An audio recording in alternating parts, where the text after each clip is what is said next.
Something serious is unfolding at the heart of the Labour Party, and Keir Starmer is struggling to keep it under control.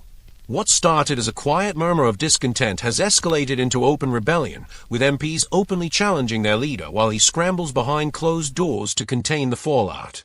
Yet his most recent response has raised more doubts than it has provided reassurance. This isn't just an internal dispute, it's a clear warning sign. And it's only just beginning.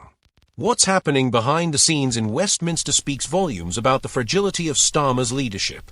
The Prime Minister is attempting to reassert control over his party amid a growing wave of internal clashes. Despite his efforts to impose discipline through warnings and sanctions, he increasingly appears as a man reacting out of panic rather than one commanding with confidence. Recently, Starmer sent personalized letters to MPs who voted against the government on key issues. These were not generic notices, they included specific details of each instance in which party discipline was broken, listing the exact divisions involved. The message was unambiguous: voting against the cabinet goes against Labour Party rules and constitutes a direct breach of the collective mandate. Instead of addressing the root causes of the unrest, concerns about policy, integrity, or values, Starmer has adopted a rigid approach, focusing solely on enforcing discipline, as though trying to manage a situation already slipping through his fingers. And that is precisely the problem. The more he tries to reassert his authority, the more the internal cracks begin to show. This rebellion hasn't come out of nowhere. It has been building for months, fueled by unpopular decisions not just among the public, but also within Labour's own parliamentary ranks. His recent attempt to reform the welfare system lit the fuse. 47 Labour MPs voted against it, slashing his majority to just 75 seats and sparking a wave of headlines about disorder within the party. Starmer's reaction was not that of an inspiring leader, but of someone in damage control mode. He made last-minute concessions, significantly diluted the bill, and tried to patch things up with quick fixes.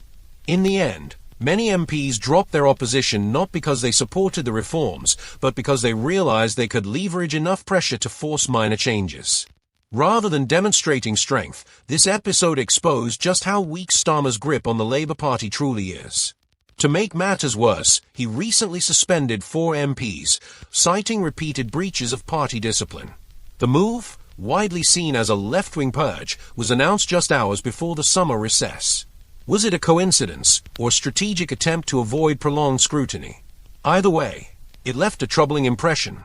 Starmer seems increasingly cornered by his own MPs. Instead of fostering unity through clear vision and strong principles, he's resorting to punishment, threats, and bureaucratic measures. The result is not a united party, but a fractured political force barely held together. And most importantly, this crisis is far from over. No matter how many disciplinary letters are sent or suspensions handed out, the ideological divide within Labour is now too obvious to ignore. Starmer's insistence on maintaining total control is only deepening the resentment. And when Parliament returns in the autumn, the MPs he tried to silence may come back louder and more determined than ever. This is not just about internal discipline.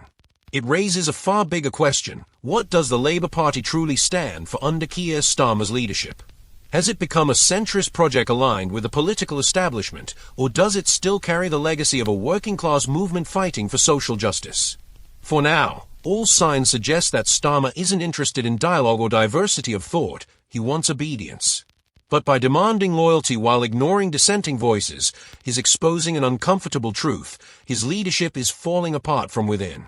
Let us know what you think in the comments. Is Keir Starmer losing control of the Labour Party, or is he simply consolidating power in the face of an unavoidable internal crisis?